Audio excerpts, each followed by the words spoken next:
আসসালামু আলাইকুম ওয়া রাহমাতুল্লাহি ওয়া বারাকাতুহু। যেহেতু রমজান মাস বড় বরকতের মাস, ইবাদতের মাস, এই রমজান উপলক্ষে আল্লাহ তাআলা আমাদেরকে কি নিয়ামত দান করছেন। হযরত আবু হুরায়রা রাদিয়াল্লাহু তাআলা আনহু থেকে বর্ণিত, নবী করিম সাল্লাল্লাহু আলাইহি সাল্লাম বলেন যে আমার উম্মতের উপর 5টি নিয়ামত আল্লাহ তাআলা দান করেছেন যা অন্য কোন উম্মতের উপর আল্লাহ তাআলা দান করেন নাই। তাহলে তো আমাদের সৌভাগ্য, আমরা শুকরিয়া আদায় করতে হবে আল্লাহর কাছে। ওয়া ইন তাউদ্দু নি'মাতাল্লাহি লা তুহসুহা, আল্লাহর নিয়ামত গণনা করতে আমরা শেষ করতে পারবো না। আর শুকরিয়া আদায় করতে হবে, তাহলে কৃতজ্ঞ প্রকাশ করতে হবে। তাহলে আল্লাহ বলবেন যে বান্দা নিয়ামত পাইয়া নিয়ামতের শুকরিয়া আদায় করছে।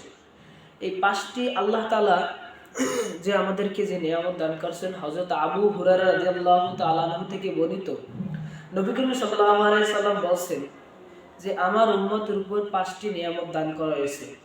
5টি নিয়ামত কি?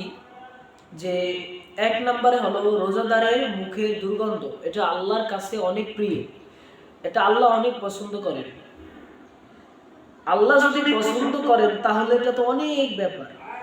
এলাকার মেম্বার চেয়ারম্যান যদি তোমার কাজ দেখে তোমাকে পছন্দ করেন, তাহলে তো মেম্বার চেয়ারম্যান তো তোমার প্রতি অনেক খুশি।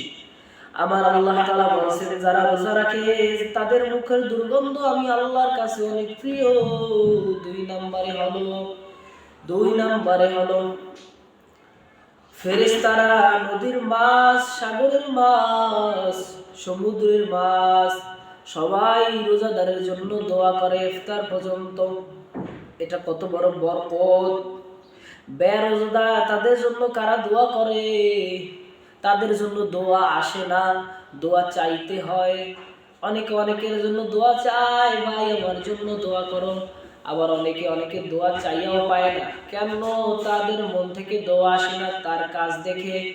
কিন্তু এই 2 নম্বর কারণ হলো ফেরেশতারা নদীর মাছ, সাগরের মাছ, সমুদ্রের মাছ সবাই তার জন্য দোয়া করে। কার জন্য? যারা রোজা রাখছে ইফতার পর্যন্ত তাদের জন্য দোয়া করতে থাকে।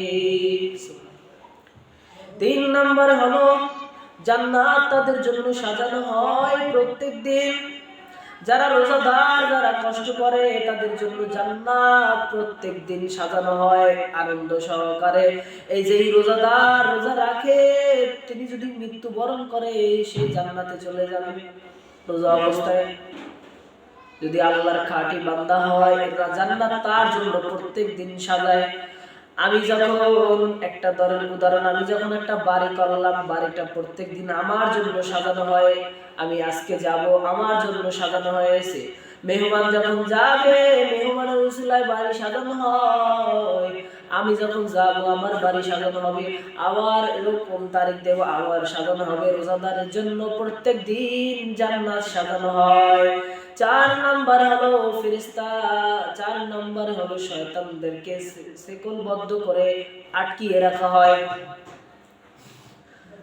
অন্যান্য রমজান মাস বাদে অন্যান্য সময়ে যেরকম মানুষদেরকে ধোঁকা দিতে পারতো, এই রমজানের উসিলায় এরকম ধোঁকা দিতে পারতো না, পারে না। ওই শয়তানদেরকে শিকলবদ্ধ করে দেওয়া হয় রমজান উপলক্ষে। 4 নম্বর হলো